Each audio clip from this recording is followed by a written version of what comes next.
Welcome to 20 Minutes with Josh. Now, I know y'all are wondering, like, why he got a show. He ain't play ball. If I did play ball, how much could I possibly watch? So I'm here, first guest, Mr. Stephen A. Smith. Hold it. First of all, you didn't say nephew, you sorry ass. You didn't say nephew, all right? Because you're my nephew. You didn't say nephew, Josh, number one. And number two, you didn't say Uncle Steve. Uncle Steve on the show? Am I not your uncle? Am I not your uncle? You're my guest now. This is my show. Go ahead, man. Yeah. Go ahead, man. Go ahead. So yeah, no pressure. Top three family members. Hold it. Pressure? Yeah, what happened? Pressure? I don't feel no pressure. All right, you're gonna feel pressure with some of these answers. Top three family members, excluding your own kids. Go. No, they listening. Excluding my own kids. Yeah. I have three. Got four sisters, so somebody gotta get hurt. No, I'm not hurting my sisters. Mm. I'm not hurting my sisters. Mhm. I'm picking all four of them. So I don't What? give a damn what you say. I ain't picking three. That's betraying the family, which is something you need to learn. How I'm gonna pick against your mother? That's how I know I got the tough questions. He can't even answer question number one. That's right. I'm gonna pick against my own sisters. Pick three. My little knucklehead. I count two. I'm picking four. My four older sisters. Now, excluding my sisters. Yeah, let's go. Excluding my sisters, I would say this to you. I love my little niece, Keturah. I do. I mean, I love Nate too. To me, they're wonderful. They're all wonderful. But Keturah, like, to me, is one of them mellow. You know what I'm saying? It's going to be all right. You know, Nate is quiet as a mouth. Ain't got nothing to say nobody. You know what I'm saying? But I love her to death. But Keturah has always been, it's like, I don't have to see her much. It's like the minute I hear her voice, I glow. When she calls, she always has something positive to say. She always has love to show. Keturah? Keturah she got a mouth on her. She will go off. I know she get on you all the time. You can't mess with her. That's what I'm wondering what you're talking about. So you got two left. Not with her uncle. But I'm gonna tell you this too. Jace. That's my little dog right there. That's my Jace. I love it. Jace, your son. That's two. That's your son. It ain't you. You ain't on the list. You ain't on the list. You take too much from me. You take too much from me. I'm not putting you on the list. Okay? You take too much from me. Okay? Damn. It's their family members, right? Family member gotta be family. They're family members, right? It's their family members, you know. Are you ready for this? I'm ready. Outside of my sisters. Outside of nobody your sisters, cuts for my you're ready. sisters. You cleared up. We know you scared of them. You don't know your cousin Ardette well.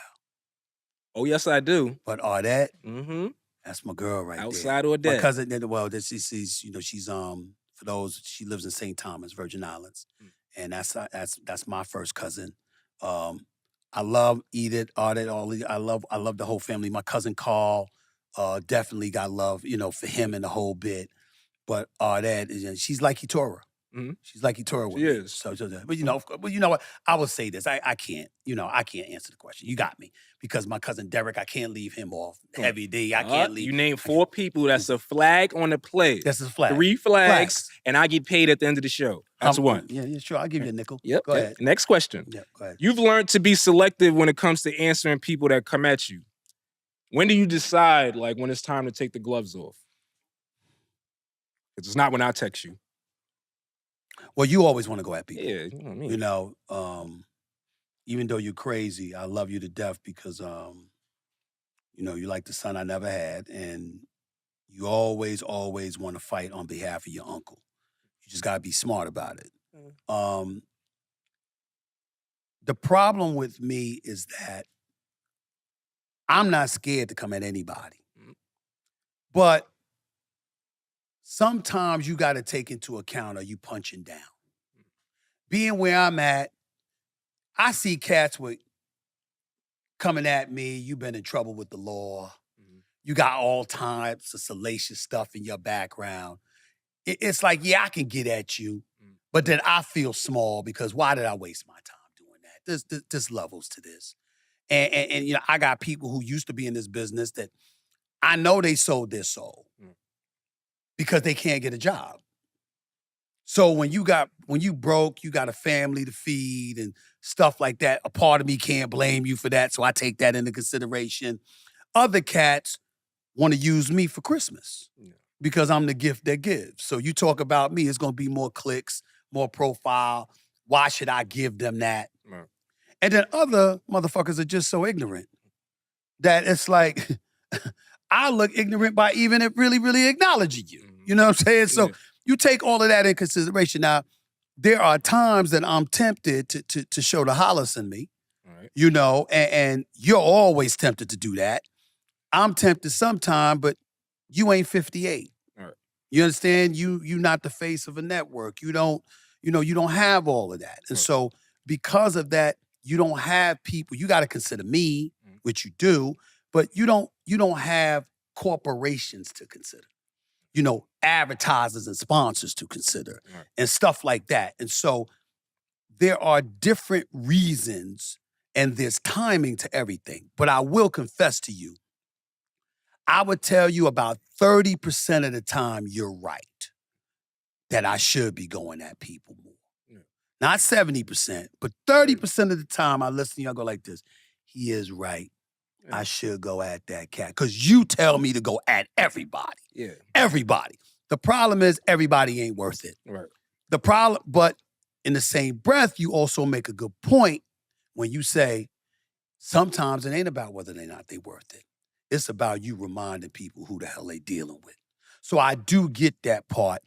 And because of it, you see a little bit more coming out of me now because I got to give you props where it's due and say, you know, you got a good point sometimes. Yeah. So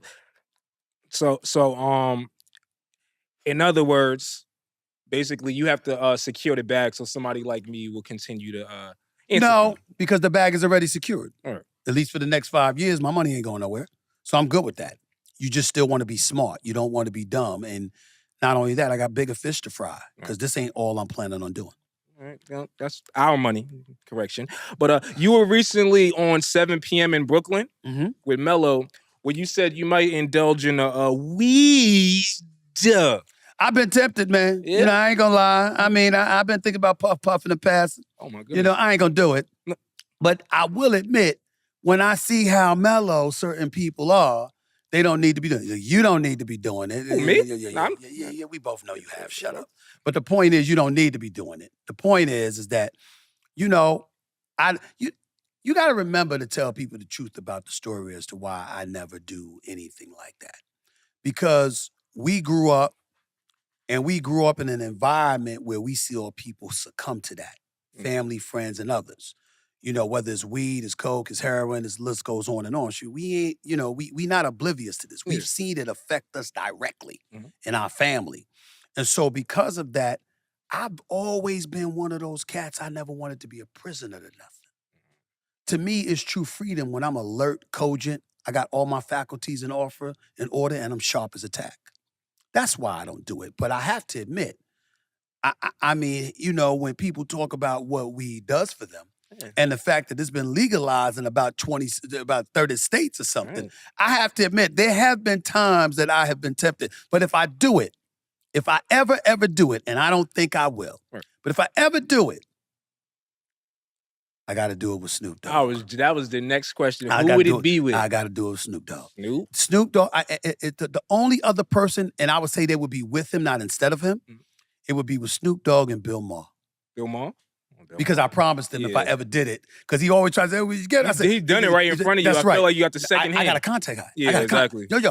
No joke. I really had a contact high. He was smoking weed for 2 hours. It got to a point where they're like, how Stephen A. sounded like that? Yo, Josh, I was high. Exactly. I was not.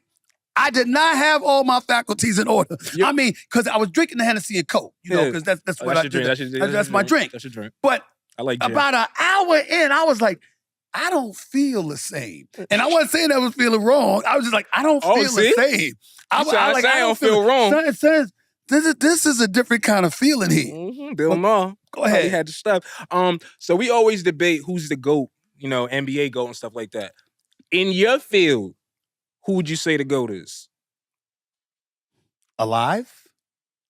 Yeah. I mean, all time I think two names, Howard Cosell.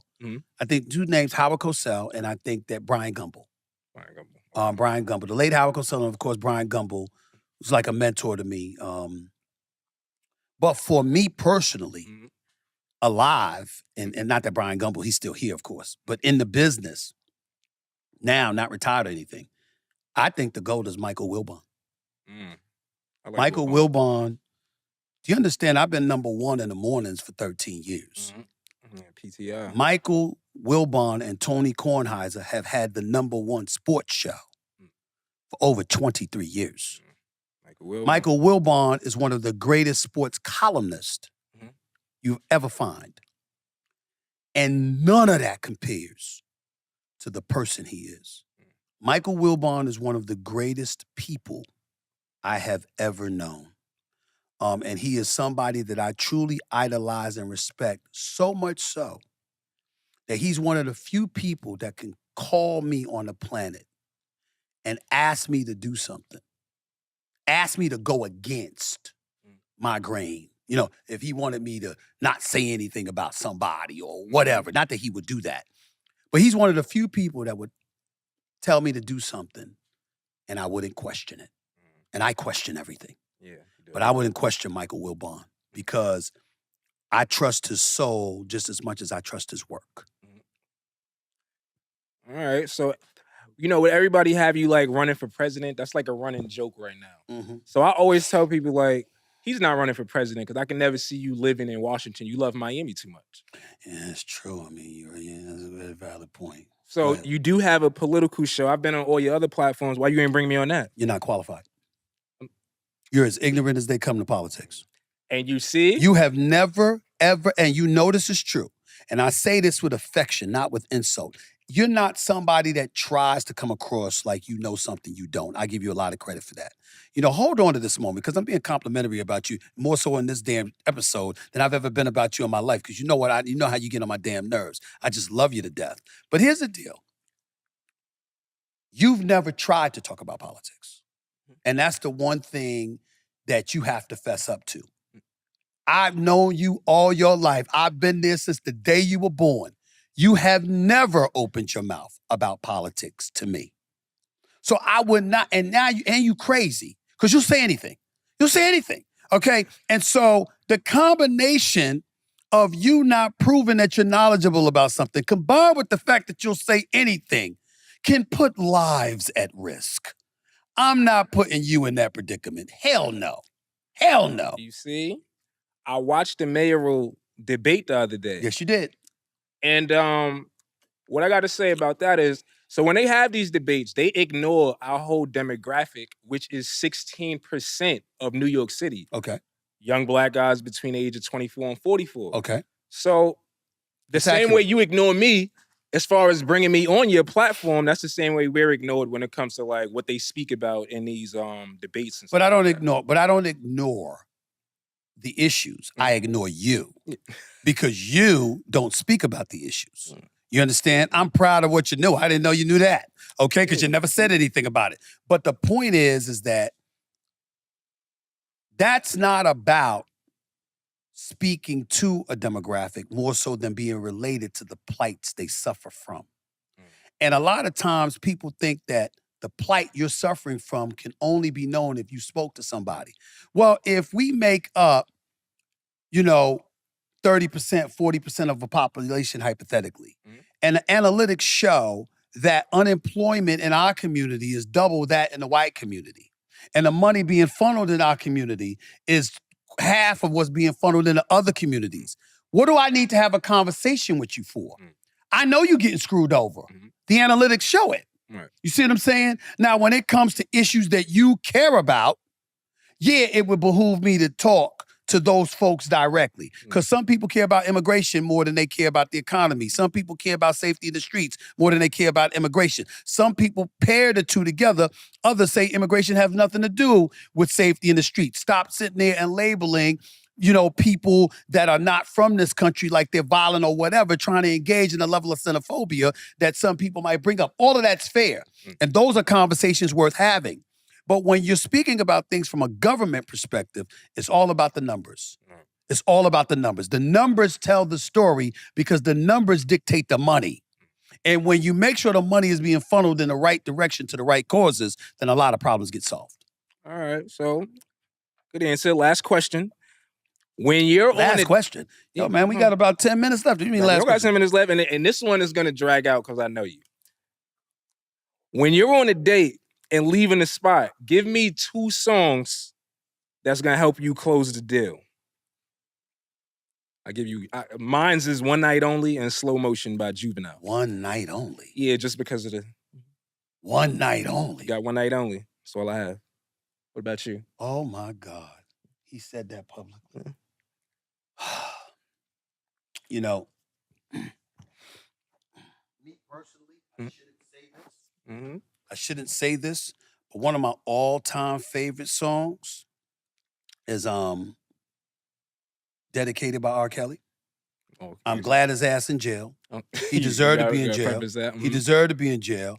I will never be a supporter of R. Kelly because of what he did, what I firmly believe he did. But I will tell you that his music is phenomenal. And R. Kelly, I mean, you know, when I think, I shouldn't really say that because for the most part, I'm always thinking about grandma, you know, when it comes to that song. But then you can switch it and something else could be on your mind when you're thinking about that song. And that's where, you know, that comes in. And my all-time favorite, believe it or not, I shouldn't say all-time favorite because I'm old school. You know, you're younger, so you ain't gonna appreciate the Isley Brothers the way that I appreciate the Isley Brothers. You ain't gonna appreciate Teddy Pendergrass the way I appreciate Teddy Pendergrass. You're not gonna do any of that. You ain't of that ilk, okay? But Donnell Jones, All About the Sex. Because it's not, he's saying, he should have said the title shit, it ain't all about the sex. Because that's what he says, it ain't all about the sex. But the title of the song is All About the Sex.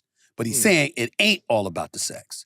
Because when he drops the lyrics, oh yeah, that'll close the deal for you. That'll close the deal. Joe, you can't forget Joe and you know, Love Scene, all of this other. You can't forget Joe and what he brings to the table. That's true. But Donnell Jones, I would encourage any man when you are with a woman. You understand? Even if you want the sex badly, which we usually do, okay? When you play that song, All About the Sex, listen to the words. Listen to the words, all right? It's a spectacular song. I love it. Does it for me. Well, I may have a new song for you to play or for you to at least add to that playlist. Which is it? Griff. I'll start at your neck, girl, then I'll work my way under. Ooh, I'm making you rain, girl, 'cause I am bringing the thunder like boom. Who the hell is this? A crew of your boys? Listen now, the Grammy's coming. A crew of your boys? That's just me. You're singing? She says she's a vegan tonight. Oh, You're gonna have dog. Well, y'all turn this shit off. You gotta be kidding me. Get out of here. That is ridiculous. You hanging on my show? Yes, it is. Yes, I am. That is really. So we trying to be a singer now. We trying to be a singer now. Now all the stuff you doing. So what happened to the basketball analyst? What happened to that? Now we trying to sing. I'm an all around. You're a Renaissance man. Exactly. All right. So what else can you do? This is what I'm saying. It's almost nothing that I can't. And after they see this show, who knows what happens after this? I might be in a movie. We gonna do a movie? Me and you? Why would I do a movie with you? Movies that the Hollywood calling me ain't calling you. Oh, no, they calling me too. No, I mean, why are you trying to ride the coattails? Why don't you do your own thing? You can sing? You say, hell no. Exactly. I'm the talented one. You went to school and stuff, so you did the hard work. I went to school and stuff. I did the hard work for you to benefit, right? Yeah, they're not gonna question. They're not gonna question our credentials when we right next to each other. Our credentials. So you just want to be right next to our right? credentials. So give me an example of me in a movie and what role you would play in the movie compared to what role I would play. You know, we big fans of Power, so I could see us. You remember when Tyreek? Which Power? Tyreek and James Ghost, original. Ghost. The original. So about the original, because you know the spinoffs is Ghost, it's Force with Tommy, it's Raising Kanan and all of that. That's why I was asking. So I got a specific scene in my head. Whenever I see it, I think about me and you. Okay. When he goes into James St. Patrick's face and says, "Teach me the motherfucking game, Ghost." Remember that part? To be a drug dealer. I mean, yeah, that was you know, Yeah, that was my point is this. What's your point? You know, Amari Hardwick, that's the phenomenal actor that played Ghost. Right. He didn't want his son to be him Right. because he knew the danger that came along with it, Mm-hmm. the position it would put him in, blah, blah, blah, blah, blah. Right. So he was trying to save his life. Yeah. All right? Mm-hmm. But his son didn't do it. With you, no. You just trying to get paid. That's what you trying to do. I get that from you. How's that?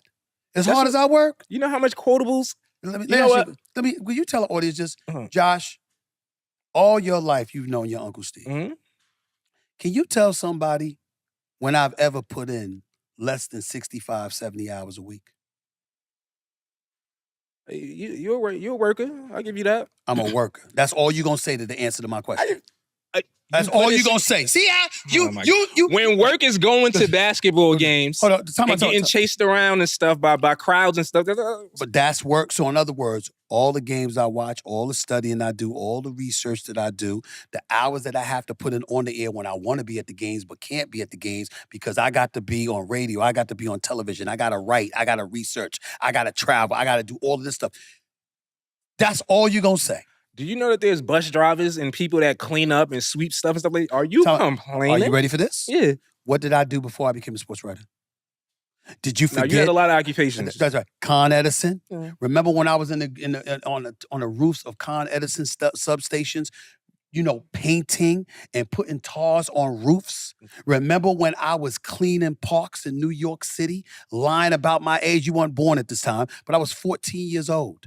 And I lied about my age so I could get a job at age 14, cleaning up parks throughout New York City. When I was delivering newspapers, I used to deliver the New York Daily News before I wrote for the New York Daily News. I loaded and unloaded 18-wheeler trucks while I was taking 18 credit semester hours in college. You know all this, and you would leave all of that out. And this is why just I say to sit up there and say, oh, you think going to games is hard? Really? This is why I say we alike, though, because you lied to get a job, and I lied to get the job done. So,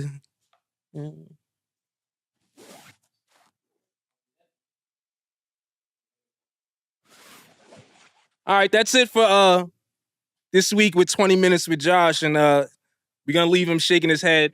I knew I was gonna do that, and I'm gonna walk off. Happy Halloween, everybody. I'll start at your neck, girl, then I'll work my way We're crazy. under.